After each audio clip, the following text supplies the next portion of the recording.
Welcome back to Leeds Lately. Today's video is going to be about Leeds United's linked target, Manuel Benson. Now, supposedly he is going to be making his exit from Burnley. There is rumours that Leeds are heavily interested, but it remains to be seen whether Burnley will sell to a rival. Before we get into it though, please make sure you hit that big red button down below to help me out. But today we're going to go through some of his statistics and then a bit of the eye test as well, and talk about what kind of player you might expect to see if Leeds are to sign Manuel Benson. So I am going to be very small for this in the corner, as you can see me, but I've made a little spreadsheet. Now, don't worry if you can't see it from how far away you are, from how small it is on the screen. We're only going to be talking about a few things and I'll talk you through them anyway. It's not as complicated as it looks either. What I've done basically is compiled a list of statistics comparing Manuel Benson to Leeds United's wingers of last season. So he's been compared to, in this list, Crescencio Somerville, Daniel James, Wilfred Gnonto and Jadon Anthony, because those were the wingers who played the most minutes for us last season. If I've forgotten anyone, then I don't know, that's crazy because they were literally there last season.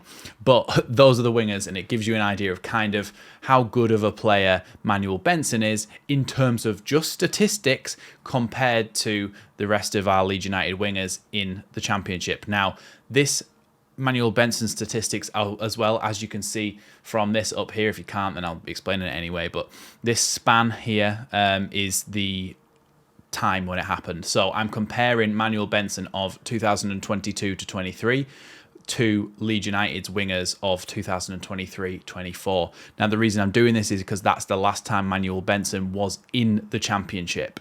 So you get more of an idea of how he'd play in the Championship rather than in the Premier League.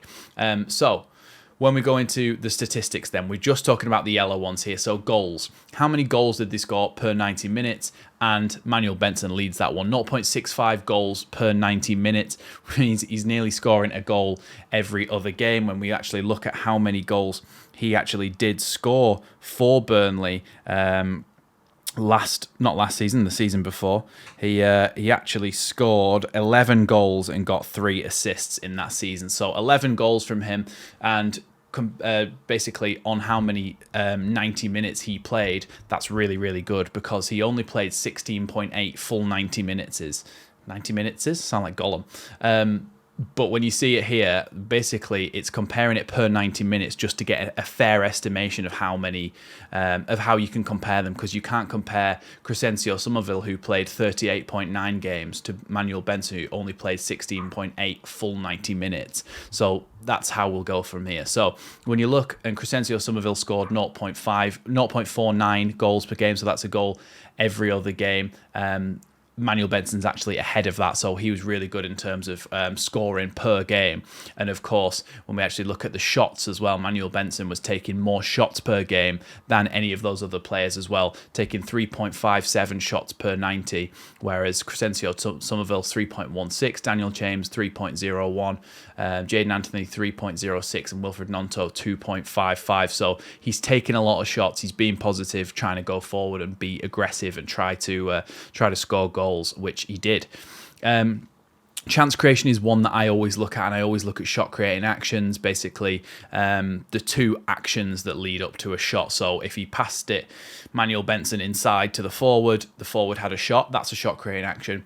But if Manuel Benson crossed it in and it was headed back across by another teammate and then headed on goal, that's also a shot creating action. So it's how involved he is in the attacking play.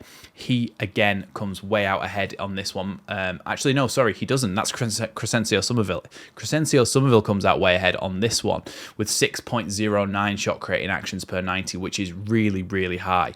When you look at Manuel Benson, he again does come second in that statistic with 4.46, ahead of Jadon Anthony, Dan James and Wilfred Gnonto, who maybe you're not too surprised that he might come in ahead of those, because they weren't our most creative players last season. But again, Manuel Benson is up there as one of the best creatively out of this bunch of players as well.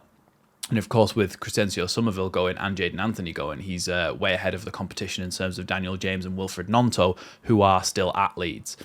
The next bit is possession. So progressive carries is one that I like to look at. Do they get the ball? Are they positive? Do they drive forward with it? Manuel Benson this time is way ahead of everybody else. This is why I think it's quite a good characteristic for somebody like him to have, because this is kind of what you had in Jorginho, and the way that the other day I was talking about Leeds not being able to go on the counter-attack as much because Joel Peru isn't a dribbler. He isn't able to carry the ball when we're trying to attack forward. Somebody like Manuel Benson is that kind of guy. He, with his 7.02 progressive carries per 90, puts him ahead of Crescencio Somerville by a clear 2.02 progressive carries, whereas Crescencio Somerville had 5.04, Jaden Anthony 4.86, Wilfred Gnonto 4.78, and Daniel James 4.35. So you can see that Manuel Benson is really, really a player who will carry the ball forward, who will attempt to take on a man and go forward as well. You can see as well, like if you want to pause this at any point and work out what any of these are, you can actually zoom in on your screen on YouTube. I don't know if you knew that. On your phone, you can literally swipe and zoom in, but you can have a look at his successful carries percentage wise. He's up there with 43%, which is way more than everybody else, apart from Crescencio Somerville, who of course had 51.3 there. So by all means, pause, have a little look at some of the different things. If you don't know what they are, put it down in the comments below, like the headings. Put it down in the comments below and I'll let you know what they are. Another one that I always like to look at is progressive passes received. That's this column here right at the end. If you can't see it, doesn't matter, I'll go through it. Progressive progressive passes received is, are you receiving a pass in the final third? Are you receiving a forward ball? And obviously you want your attacking players receiving forward balls because they're the ones who are going to make things happen. So in terms of receiving forward balls, again, Manuel Benson tops the chart with 11.7 receives or receptions per 90. You've got some other players who are close as well. Daniel James, 11.6. You've got Wilfred Gnonto with 11.3. Then you've got Jaden Anthony with 10.1 and Crescencio Somerville with 9.43. That kind of indicates that Crescencio Somerville's more of the type of player who goes and picks up the ball and then is the one to carry it forward a little bit. Manuel Benson does both. He receives it in high positions, but he also gets it into the high positions by carrying it forward himself. So that kind of gives you an idea of the type of player he is. Before we move on to the eye test as well, let's have a little look at this. I've just made this little kind of column, this little table at the bottom here. Let's go down to it. There you go. Should be able to see it a bit better now. So Manuel Benson, for all those statistics we've just ranked, in terms of the key statistics that I picked out, so the ones that we highlighted in yellow, Benson ranks number 1 statistically in terms of his average across those key attributes, which I think are good things to have. So your shooting, your goals, your progressive carries, progressive passes received, and your shot creating actions. As a winger, these are the kind of statistics that I like to have a look at. Manuel Benson ranks number 1. Obviously, he's not the best player out of those. You'd say that Somerville was the best player. He ranks number 2. But Manuel Benson at least shows that statistically he's keeping up with the rest of that pack and actually beating them. So he is a decent, on paper, a decent prospect to play in the Championship. Now, of course, that puts James and Anthony, they both have an average of 3.66666 out of 5.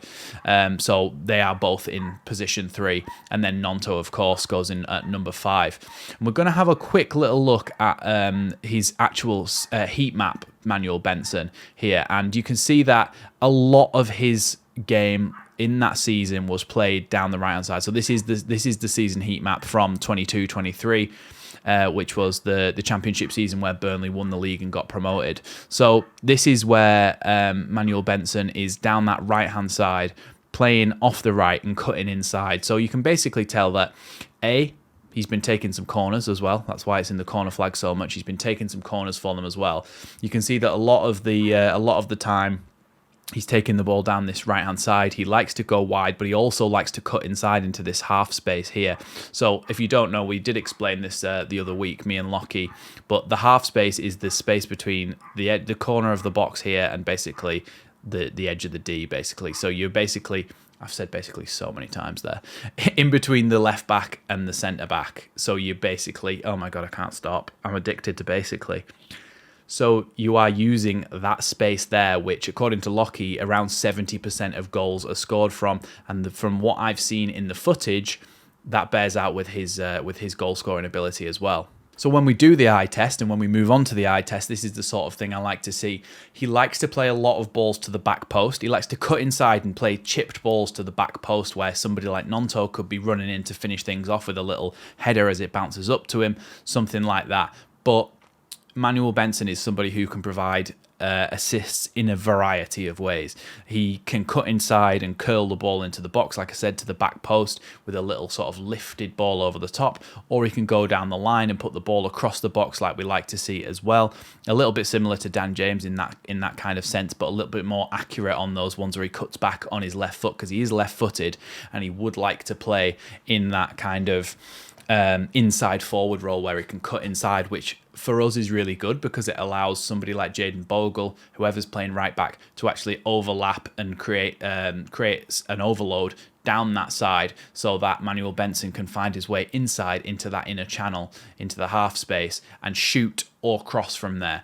So I can see why Daniel Farke would be looking at Manuel Benson as the kind of player that he would like, because he likes to use the half space. He likes to have his players flood that and have his fullbacks go down the line to create overloads on their fullback to try and create space for the attackers. I think somebody like Manuel Benson, whilst it's not the most glamorous signing in the world, signing someone from Burnley, it does a job, and I think it's actually quite a sensible signing. I think it's quite a sensible move. He might not even necessarily start, but he's the type of player who you go, okay, we have actually got somebody to bring off the bench who could change the game. That is what we need to think about at this point.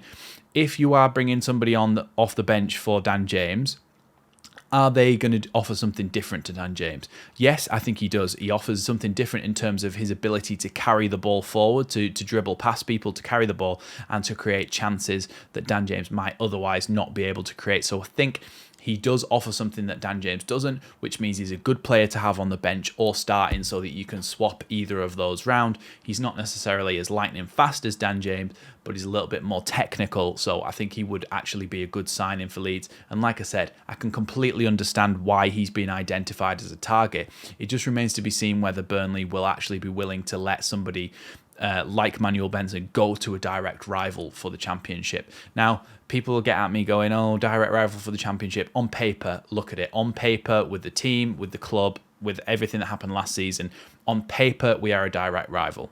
Don't at me. Anyway, he is on Transfermarkt rated at around 4.9 million euros, so around 4 million, 4.5 million pounds. I think it probably cost a little bit more than that to get him out of the club. I'm expecting probably 6 to 7 million pounds. And do I think that would be an okay deal at that price? I think so. I think he's a player where you go, do you know what? If it's available and we can do it, just do it. Get him on the bench, get him in the starting lineup, whatever. I think it's a good one. A lot of people have been kind of underwhelmed by this, but I do think it's a sensible move.